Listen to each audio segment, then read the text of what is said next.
This learning experience operations show is all about how we operate as learning professionals and how that's changing.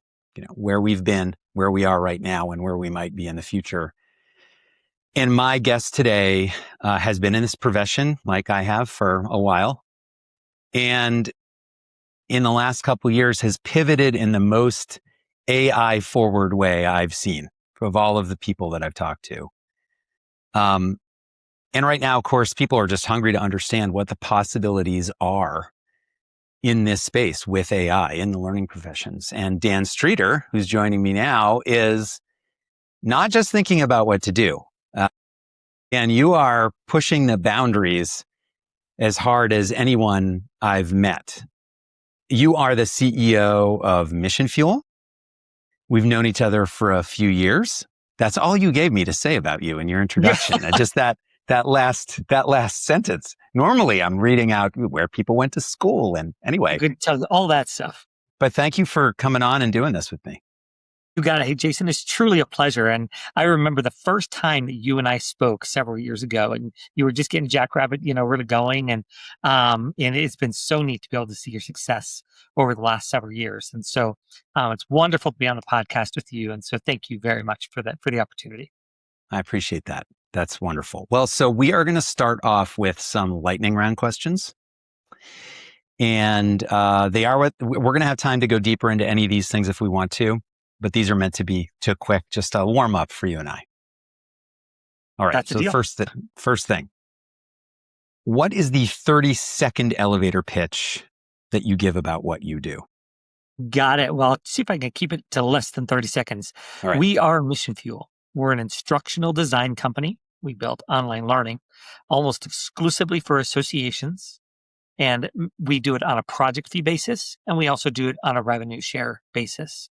But truthfully, the underlying sort of rhythm or the theme is and mission is really to be able to democratize e-learning in a way that's never been done before in human history.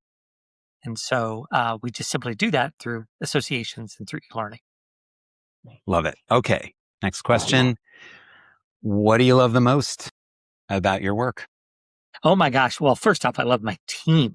We have the best team possible. And I love the people.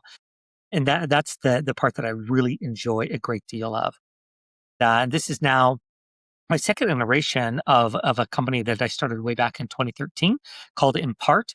That company was acquired in 2020 by a group called Blue Sky eLearn. That's actually how you and I met, Jason, was through Blue Sky eLearn. I operated as an entrepreneur for 3.5 years.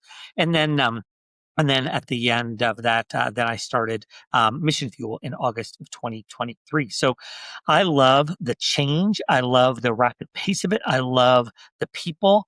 And I love making the straight lines out of spaghetti soup, right? I love being able to create a clear vision out of just a mess of ideas.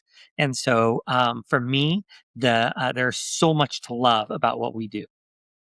This actually feeds perfectly into my next lightning round question, which is like when you're really locked in the zone at work, what are you most likely to be doing?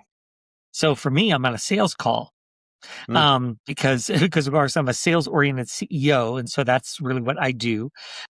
And I used to be the guy who would plunk away at a storyline file, right?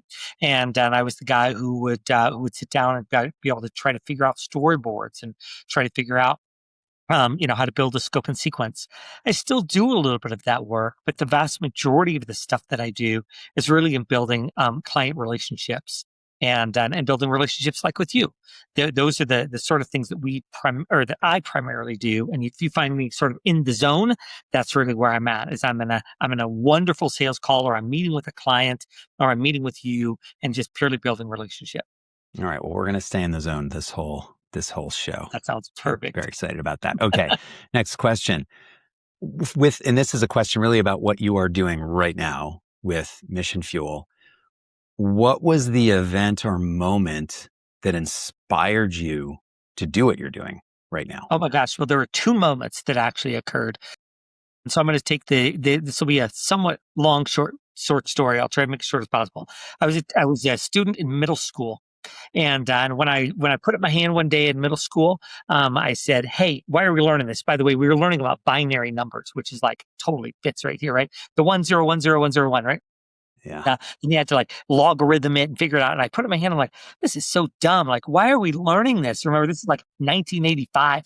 And the teacher said, the county says you're going to learn it, so you're going to learn it. And I was just done. I was just done with education, just period. Right from there, that was like a pivotal moment for me that was it. Well, my middle school and high school experiences were just a misery partly because of my attitude towards it, and partly because the system was not set up for a kid like me to be able to be successful. So fast forward that when I got into college, I barely could read. I could barely do math. I mean, it was just awful for me. Hmm. And so somehow, some way, I happened to take a public speaking class, and at the very same time, I happened to teach, or I happened to get involved with a group called the Jacobs Center, and I got a mentee. Right, his name was Rob, and Rob was 14, had stolen a couple cars, and been involved in drugs and gangs, and the whole thing, and then I had a chance to learn. Like, I love the kid thing, and I love the public speaking thing. I think I got something. I think I could become a teacher. And I was on fire for Wow. education. And I have been on fire since I was 21 years old. And well, I guess I was 20 at the time when things just absolutely turned around for me.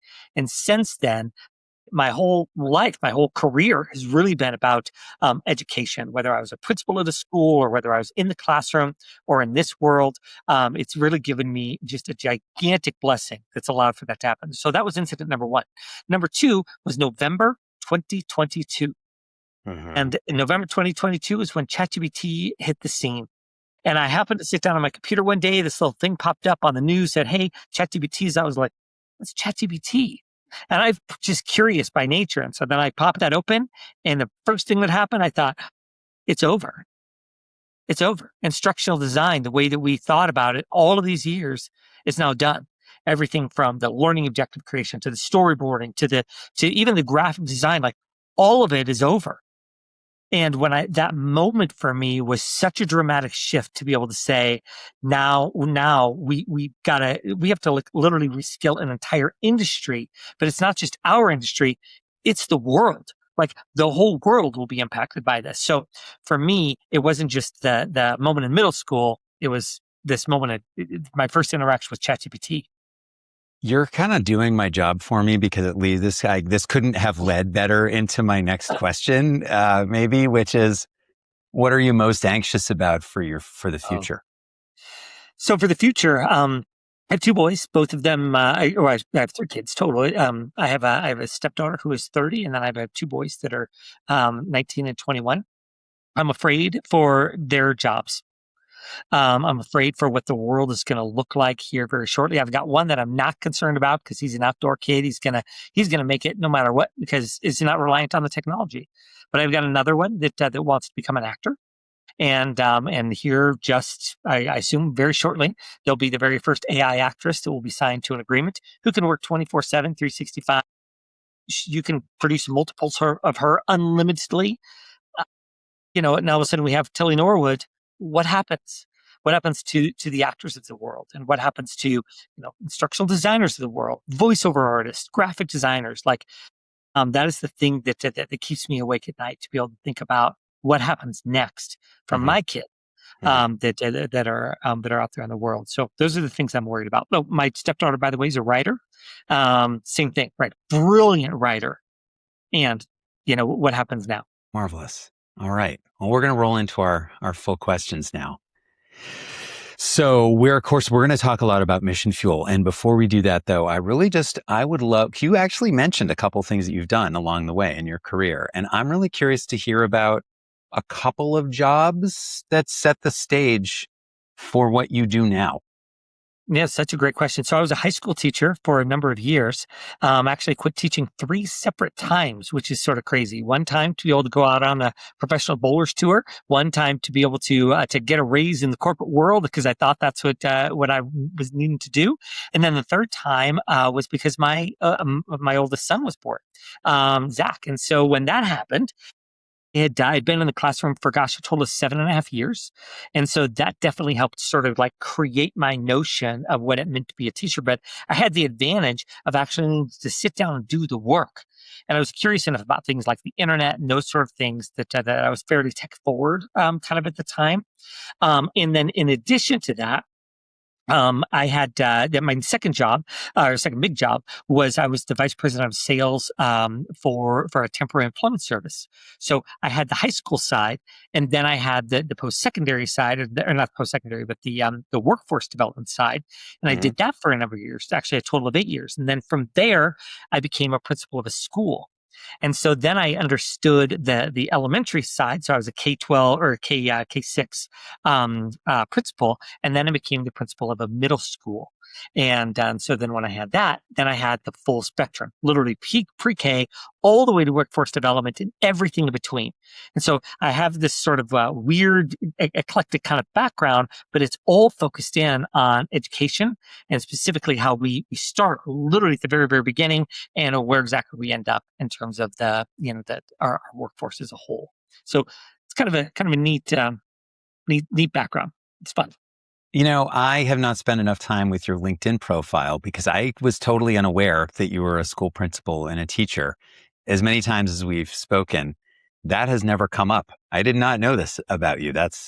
I'm so glad we're having this conversation. And the last question that I have today is down the road when we're getting close to being done.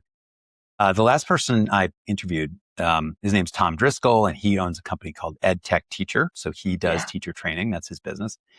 And I ask every guest to give me a question for the next guest.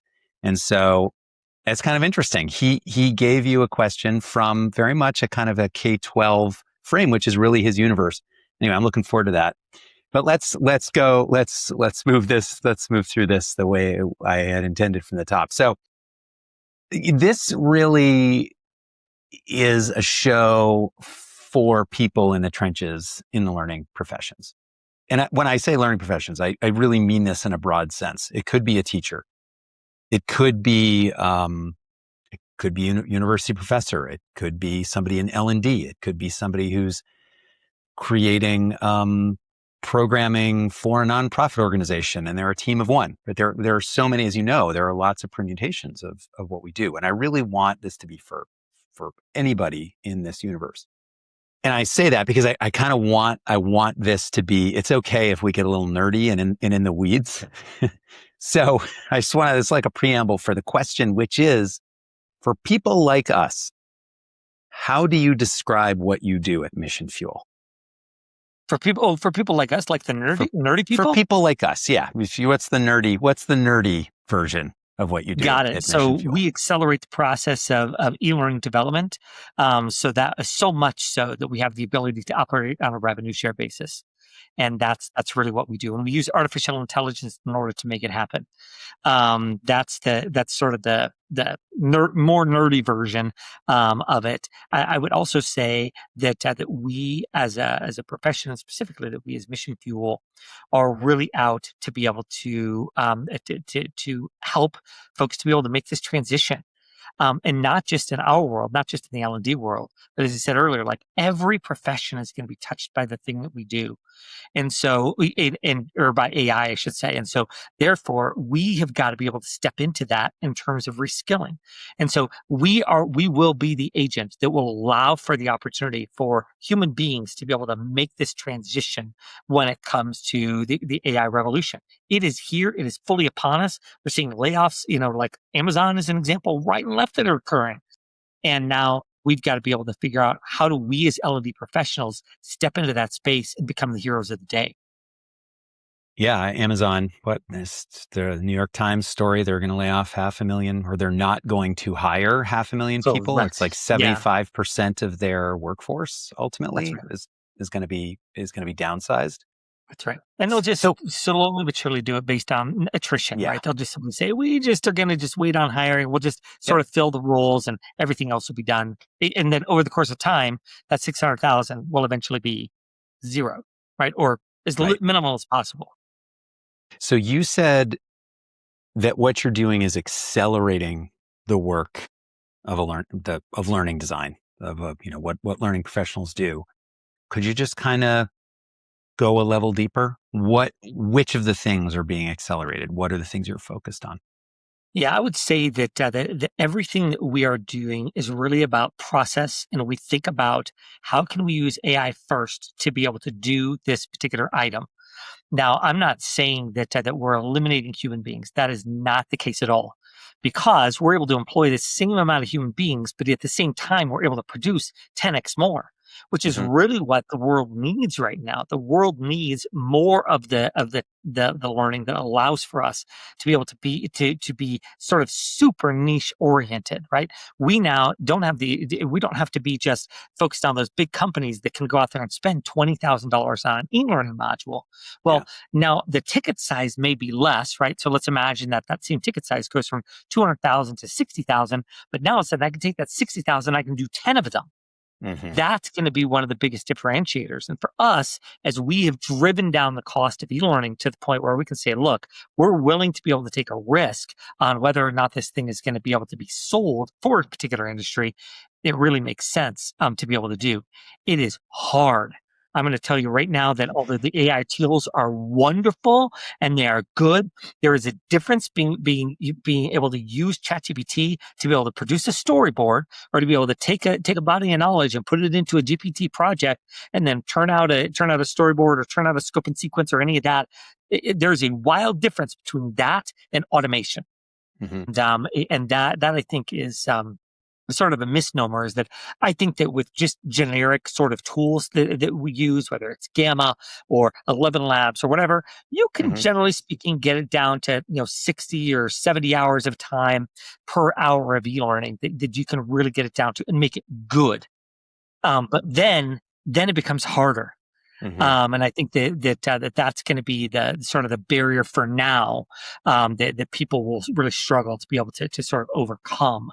And eventually that will be overcome entirely, but at least for the time being, that's where we are. You mentioned that moment in November 2022. Is that Oh right? yes, yes, 2022. yep. ChatGPT 3, I think it was released. This was the big public release. And you said a little bit about this, but I'd like to hear more because it sounds like you had a very immediate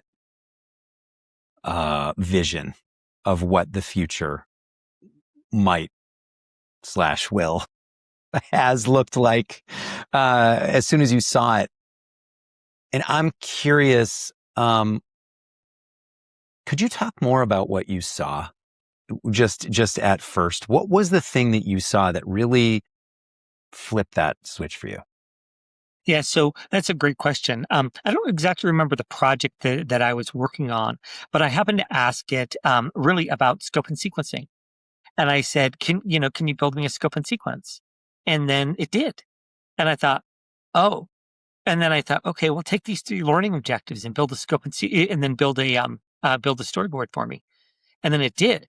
And I didn't quite like it. And I said, well, can you revise it and then make it, into 20, like 30 slides rather than 20? And then it did. And I thought, uh-oh. And then I said, okay, well, take this one slide and build a script from it. And then it did. And I thought, no. And then when I really started to get into it, and I was like, okay, let's go ahead and take this bit of knowledge and then build me a storyboard based on the diagram that I give you. And it did it. And I thought, oh no, Jason, like, I mean, literally my jaw is dropping and I thought, oh no, we are in such trouble. And because, at the time I'm responsible for a team about this size at Blue Sky. We're similar in size now to what we were over at Blue Sky. And so I think, holy cow, every job now is at stake on my team. And we were already at the time using AI voiceover, and we had already sort of gone down that road. So I had known a fair amount about kind of the AI space, and I had been reading up on articles that there was stuff about to come out and all that sort of thing, but nothing prepared me for that moment when I thought, oh no, because then I was at the same time I was excited about it. I was like, you got to be kidding me! This is so cool. We can go ahead and then we can use this to be able to then build the voiceover, and then it shrinks up our time of production, and I can still charge the same amount, right? Mhm. What I didn't anticipate was how quickly this has occurred, Jason. Yeah. I mean, when you think about your own team and like, what do you see like as being the biggest change that you've seen over the course of the last even 6 months to a year that has occurred that you're like, oh my gosh, I never thought that would happen when it comes to AI? The biggest thing, I would say once I understood what ChatGPT did, and like you, for me, I had to get my hands on it. And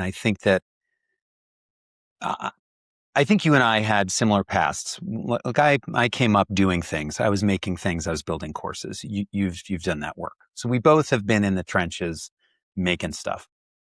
I think as I matured in my career, there were lots of technologies that I didn't really have to use to understand. Somebody could just describe what it does, and I understood. It made sense inside my framework of how technologies work. But that is just not the case with AI. I mean, until I really started using it, which is exactly what you described a minute ago. You asked it to do this thing. It blew you away. You asked it to do the next thing. Until you really do that for your own use case, it's really quite hard to understand what it's capable of and what the potential is. I think everybody's had that experience now. Maybe a year ago, I'm not sure a lot of people had, but I think now most people have. Um, so I guess I'm not so surprised when it has come to text generation. I feel like I have anticipated those things, or I did early. The things to me that have been quite shocking have been the very rapid developments in audio and video. It's just happened really, really fast. The video models were so terrible just 2 years ago. I mean, really laughable, bad. And now they're really good. And now I'll come home and my kid will be like, here's this funny thing on TikTok. I'm like, that looks very real. And I can, just because of this one little pixelated thing that's happening here, I can tell that it isn't. And this is going to be true for the next month. And then we're That's right. never going to be able to figure it out again. I just didn't think we would get to this place this fast. So to me, the video is the one that's really blown me away. I would agree with you on that, and I think that especially in the next few years, it's going to be incredibly difficult to be able to discern what is real and what is not. And the notion of deep fakes or any of that kind of piece will absolutely come out. And so I was watching a video by Gary Vaynerchuk, and he said, in the next 5 years, there will be more video of me that is not real than real. And he's like, and That's I'm really all over true. the place, right? I'm all He's over all over the the place. place. And he said, Yeah. it's already that way now, right? There's so many videos of him that are not real, but still, it's just incredible. And I think that that the ability to be able to produce content in that fashion will either A, drive us to it, or B, drive it away from us, or it will increase the silo that we're currently in, right? It's sort of like screaming into the well, and the algorithm will just simply continue to be able to feed us because ultimately it will be literally just in time learning that we will do in just in time video as an example. There was Yeah. there was a group that won this award, and I want to see it was from Google, and there was like 400 projects that they assessed. And one of those projects that won was two people watched the same video at the same time, but because of their emotional reaction to the video, it presented them two separate items. My. But they didn't know it. Like they could not tell that it was two separate videos, right? So imagine you're watching this same video, but you're having the two wildly different experiences. That's where we're going. Have you been to? I think it was in. I want to say it was not Dallas. Can't remember. I was walking down an airport once, and they have this big screen that's up on the deal, and it's like, want to know where your airline is? And I was like, oh yeah. So I walk on over there, and I'm like, how does this work? And he's like, well, show me your pass. And I was like, okay. He's look up, and it tells you what it is, and then he says, ask that person if they can see it, and then they look up, and they can't see it. I'm like, how did What? you do that? Oh Yeah, my it was just unreal. It's just unreal, Jason. So that's the sort of thing that I think is just uncanny. And I think about the world like there's a tool called Soul Machines that's a terrible name, but really kind of a crazy tool, and that it has the ability to see you. And of course, you can speak to it, and it's basically a video-based chatbot. Very cool, and yet at the same time, it's like, well, what happens to all those customer service folks? That it's another Yeah. story, I guess. Yeah. Well, I think there's just for me, as you were going through your answer, there's a whole stripe of really giant unanswered governance and ethics questions. Right. If so, the machines can read how we're feeling. There is a giant opportunity for us to be taken advantage of and manipulated and led into places that we never intended to go. And I think we should all take that really seriously. And to bring it back to the learning professions, I think this is one of our critical roles going forward. I don't know how you feel about this, but I really feel like for a long time, we've had to sit down with clients and say, okay, you're telling me you want to do this. I'm not sure that's a good idea. Right? Well, why don't we do it maybe a little differently? Because it could have these privacy implications. It could have this is a little bit of a dark pattern, or it could be something that isn't quite serving learners in the way that we'd like to. We've always kind of been in that seat. I think that role gets more important going forward. And I don't know, as you've been doing your work, how do you think about safety and risk and governance with the tools that you're creating? I'm so glad that you said that because I do a fair amount of keynoting around the country, and I'll present probably 40 times this year. And one of the slides that I happen to have on my presentation says the following thing. It says not I'm the guy who's going to show you how. I am not the guy who tells you that you should, right? So Mm. there's a difference between how and should. And I think it's super important that people understand that just because you can do something doesn't mean that you should do it. And so as an example of that, this is a simple example is that I use this tool called Photor to go ahead and to basically make headshots of groups. So Photor is Fotor, if you ever want to check it out. Very cool. Has a really neat headshot feature. Basically can, and it can align headshots together. So everybody basically looks the same.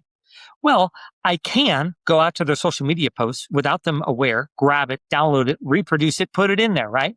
I can do that. Should I is the question. And I think that by all rights, that's not right. That's not right to be able to go out there and to be able to take that image without their knowing and so on. Now, that being said, I think that we've got to make sure that even the most basic example like that we do keep in mind that this still has got to be an ethical conversation. And at the same time, we have a federal government that says that it's going to be unlimited, right? We are not going to put the brakes on AI at all because basically we are in an AI defense race. And subsequently, we're not going to put the brakes on.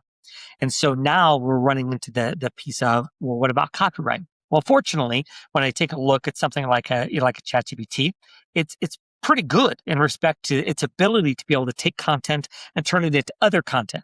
But where I really struggle is I'm like, okay, people go take a book that's currently in publication that is not theirs, and then they go ahead and then they upload that digital book to be able to make it a part of their proprietary piece, and then they reproduce something from that.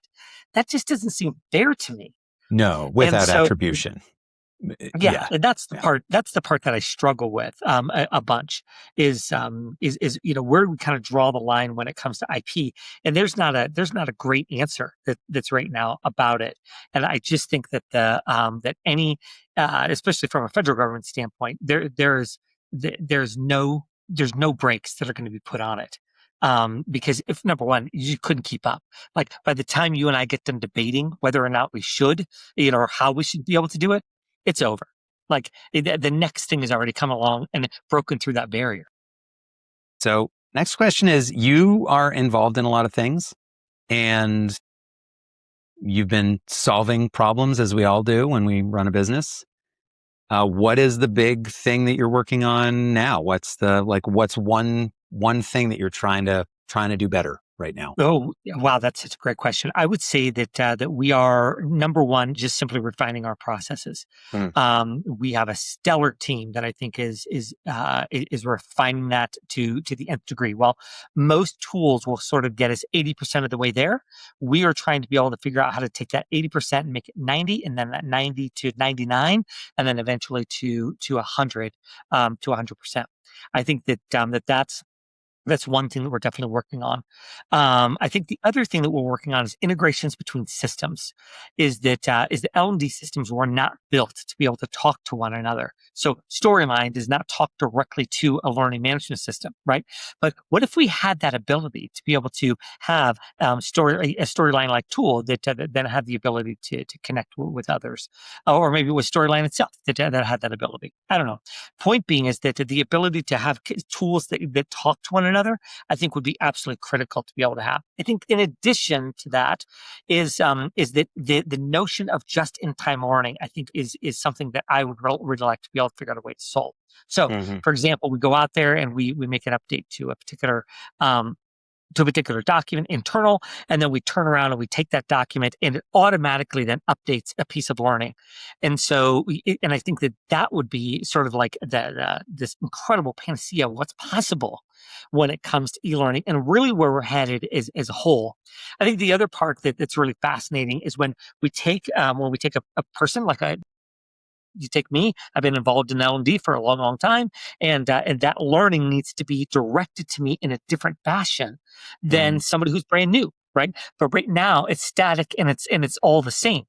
Well, what if we had the ability to not do it that way? That instead we could literally build it based on your profile. We know that you likely have this background, and I could predict these are the 5 things that you need. These are the 5 things that Dan needs. Let's go ahead and build the learning right then and there that's going to be delivered to you. That would be cool. Those are the sort of big things that we're trying to figure out how to solve. That's really interesting. And it actually brings to mind 2 other conversations I've had on this podcast. One's with Brick Mayer. He is a director of learning design. I don't remember his exact title, but for a company that's involved, that's in the clean energy space. It's a workforce training organization. And the other is the person I mentioned before, Tom Driscoll.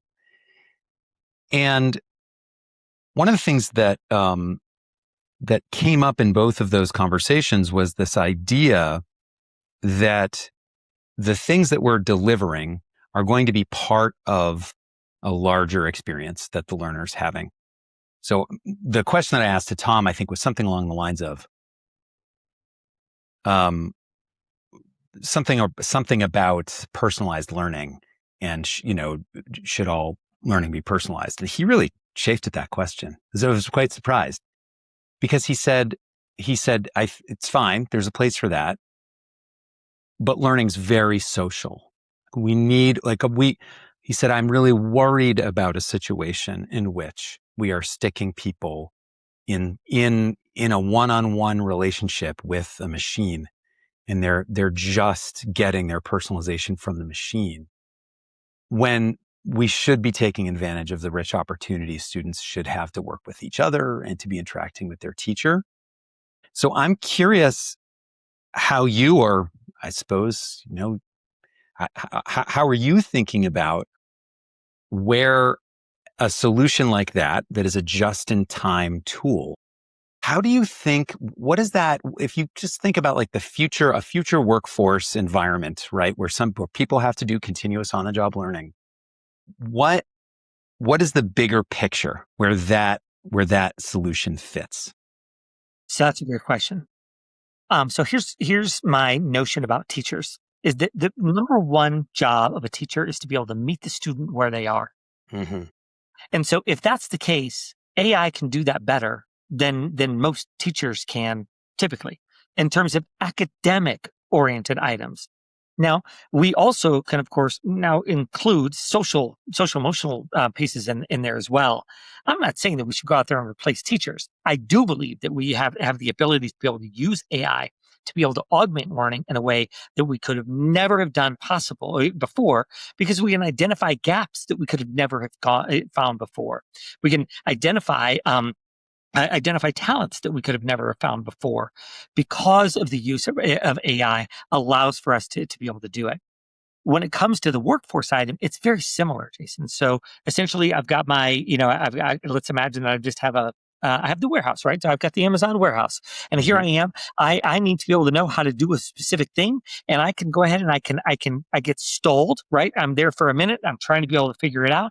And then the next thing you know, it actually pops up and it says, hey, you've got, seems like you're struggling with how to do this. Would you like a video on how to do it? I mean, we can get down to that level of things, which is pretty remarkable. It allows for us to be more efficient, allows for us to be more effective, and ultimately it allows for us to be able to focus on the things that allow for us to be great.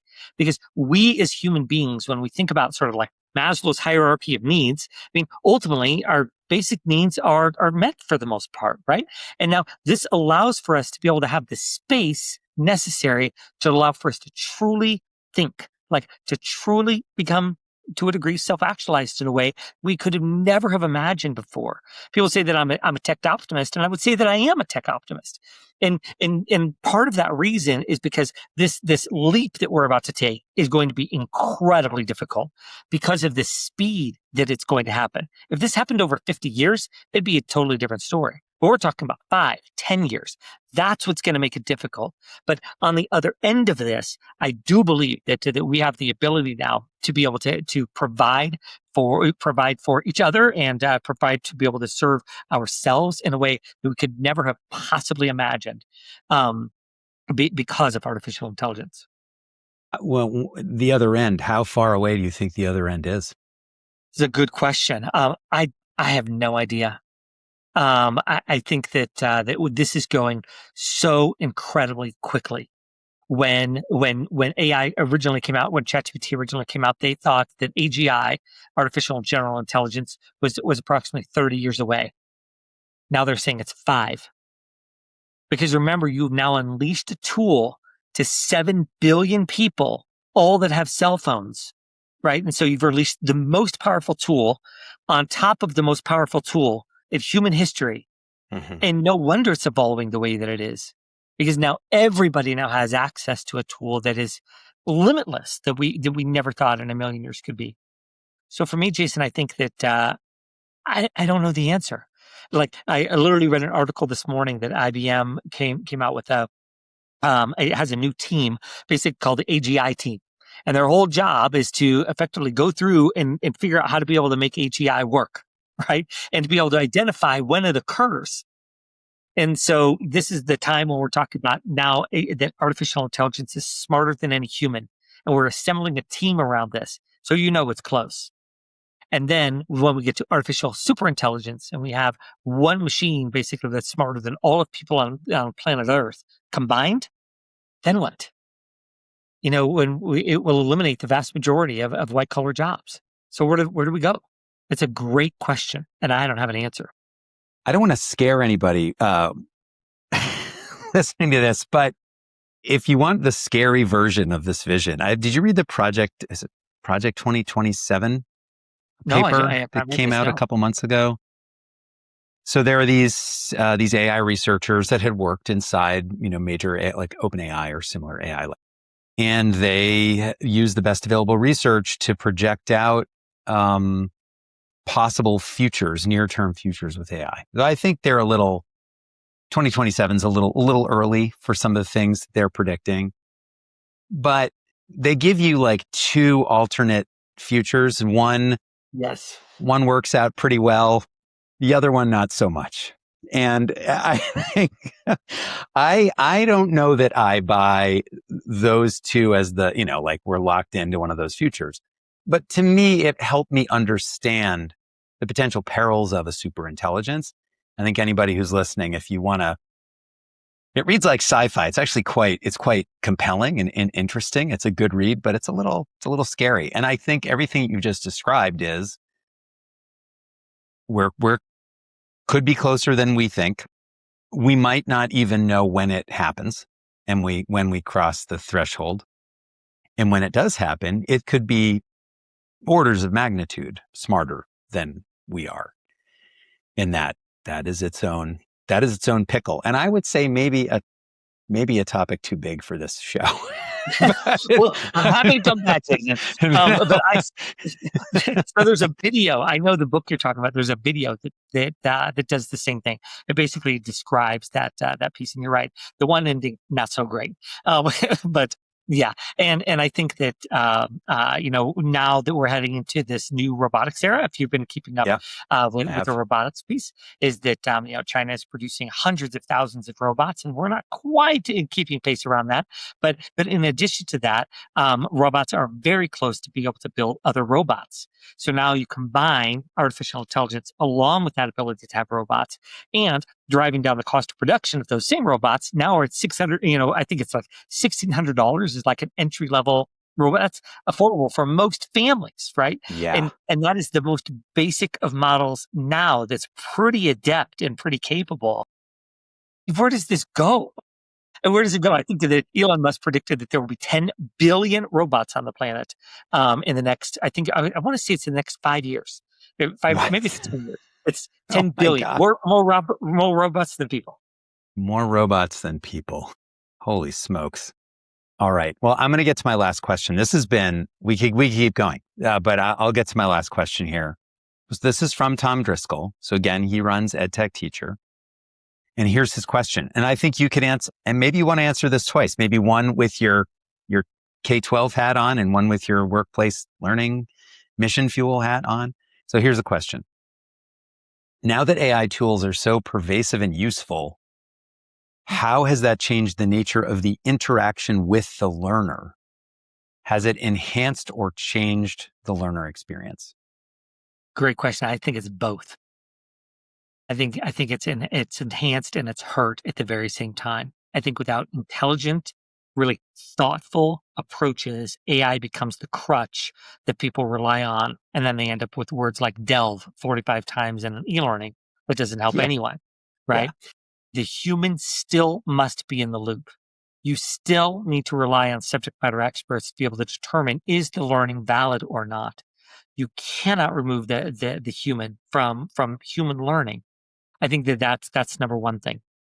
So we can never sacrifice efficiency for effectiveness, and I think that's part of it. On the same vein, when I have the ability to create a tool in a simple chatbot that we can Hmm. produce for $20 a month, then we can supply to learners that are preparing for an exam, that in a really simple way to basically provide them all the domains, all the questions, all of the and have it do that. Yeah, now all of a sudden everybody has in the palm of their hand the Princeton Review. Hmm. So in that way, for me, I think about like the acceleration, the dramatic acceleration of e-learning or of learning of human beings on the planet. I don't believe that it is dumbing down the planet. I think it's the opposite of that, because now we have the ability to truly have access to learning in a way that I never could have imagined before. If I want to learn coding, I can. And if I want to be able to learn about instructional design, I can. And if I want to be able to know about some other crazy printing press thing, I can. And Yeah. and so now the truly the options are limitless in a way that we never could have possibly imagined, even just 3 years ago. And so when I think about this notion of that we're going to lose jobs, make jobs, have jobs be the same, I think it's going to be hard for a little while here as we make this transition. But as we do, there'll be basically the great layoff or the great displacement, right? There'll be the great displacement that's going to occur. But then Hmm. as we go, there'll be this great reskilling that's going to occur. And when that great reskilling happens, then we will officially sort of make this transition. But bring it all back to L&D. That's the reason why we exist. We Hmm. exist to be able to help those folks figure out a way to be able to make this transition. I firmly believe we have the most important job on the planet right now. We were built for this moment, and we need to be able to figure out how to be able to help others to be able to make this transition. We know how to make great e-learning. They need that e-learning.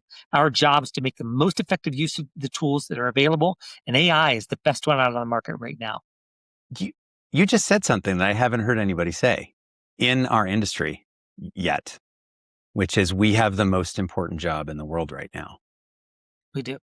And this is very interesting. That's the soundbite for this episode, clearly. But I appreciate the frame of the criticality of learning. It's obviously this is just a central part of what it has always meant to be a human being.